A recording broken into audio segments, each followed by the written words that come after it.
El-Ghazal, medieval mystic. It works through liberating and the defiant signs.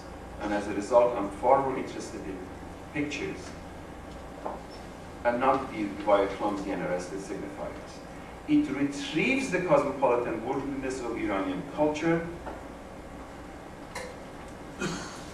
and opting for its aesthetic of the social movement is thus deliberately to stay clear of the, if you bear with me, colonially close-circuited analytic and epistemic that is infested by persistently anthropologizing other people's lived experiences and struggles.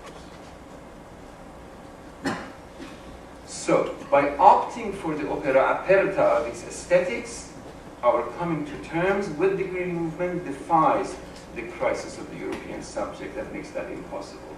As a potent sign, the Green Movement is proto-producing itself. It keeps generating new modes of understanding itself. What is the Green Movement? I'm still operating in the field of strategic essentialism. The unfolding civil rights movement in Iran is a revolution, though not in the mundane politics of despair to which we are conditioned, but in form, in language, in style, in decorum, in demeanor, in visual and performative sublimity, in the creative making of a semiotic of social uprising. This is a movement that began with song and dance, with poetry and drama, with color and choreography, with joy, laughter, and hope, with an open-ended hermeneutics of what is possible beyond what is written. Its politics is easy. Its operatic is yet to be essayed. I have consistently called this a civil rights movement. Number one, because I want to establish a relationship between the American civil rights movement and this civil rights movement. Number two, because the question with which this movement began, where is my vote, is entirely unprecedented in our entire political culture. Our political culture habitually asks, where is my gun? Not where is my vote. This is for the first time in our political culture and in a region infested with violence, genocidal violence, homicidal violence, and suicidal violence, that a non-violent civil rights movement has started seeking civil liberties, constitutional protection of laws. Whether or not the Islamic Republic falls tomorrow or not, who cares? What difference does it make? If, so far as we don't have our constitutional protection of our civil liberties.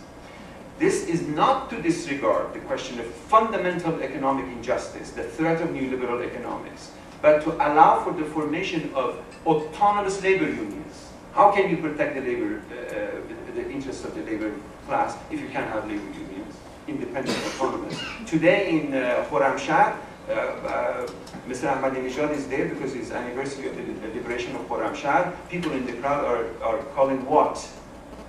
Bikari, Bikari, Bikari. It's right on the YouTube, go and watch it. I sat down in the interview that Shararet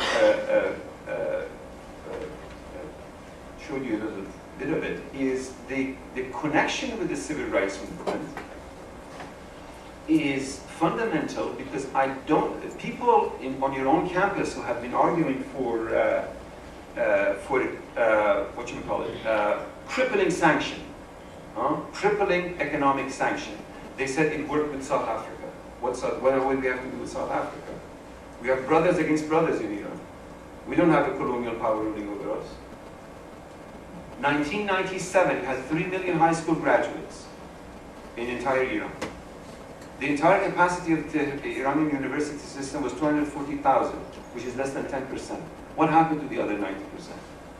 Our problem in Iran is not just 5,000 mullahs that you can put them in an airplane and send them to the moon. is that more than 90% of the high school graduates are absorbed into 3 layers of militarized security apparatus: Hezbollah, Basij, and Pashtun. There are brothers and sisters who are there. They didn't come from the moon.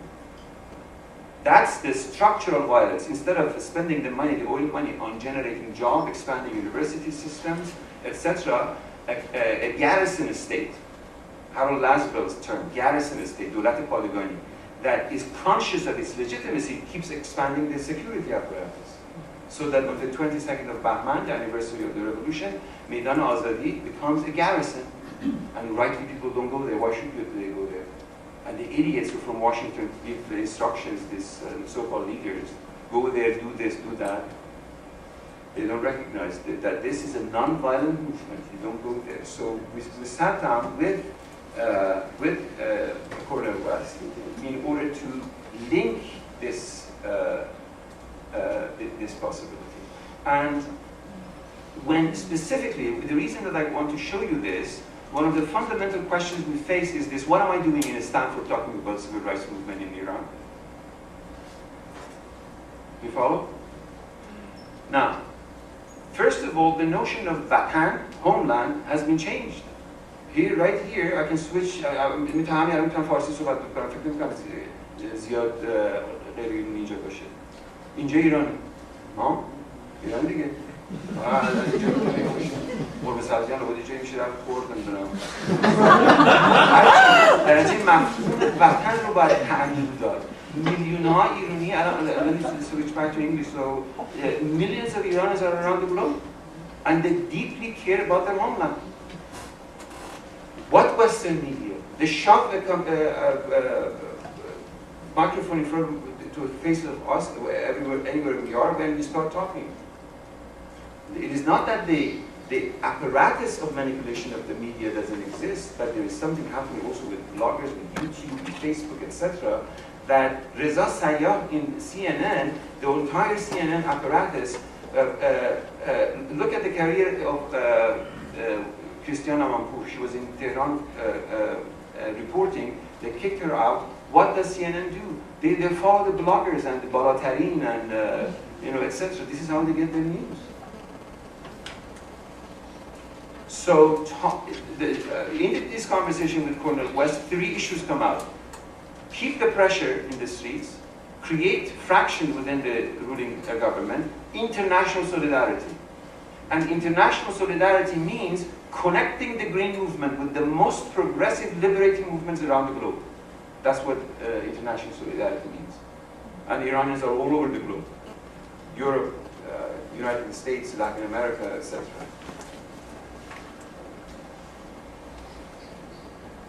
So, what is the green movement? Is iconoclastic. Puts veils on men's head, places women in the front rows of rallies, showers cool water and love over security forces that come to beat up their own brothers and sisters. The green movement began in the aesthetic imagination of a young generation long before it sent them off into politics of their streets. The art, music, photography, love letters, YouTube clips, raps, iconoclastic music, blogs, and tweets of this movement do not come together to supplement the politics of despair they face, they supplant it. Now I want to talk about the production of an alternative visual regime that has happened over the last year almost in the mass media. This is the figure not of Ahmadinejad, but of Iran. Diabolic, dangerous, deadly end of the world. This production of this visual regime was identical with the production of a similar visual regime prior to invasion of Iraq of Saddam Hussein, and before that of Osama bin Laden and Mullah Omar prior to the invasion of Afghanistan. This is the image that we have, not of Ahmadinejad, but of Iran. Ahmadinejad equaled Iran, equaled Islam, equaled the end of the world. It continues that visual regime. Muslim Hitler,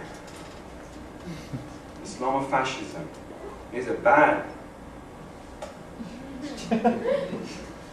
The multi-billion-dollar Newcon Israeli propaganda machinery has found its match, a few green ribbons wrapped around your fingers. These kids in the streets All of them post-revolution. 80% of the Iranian population is under the age of 40.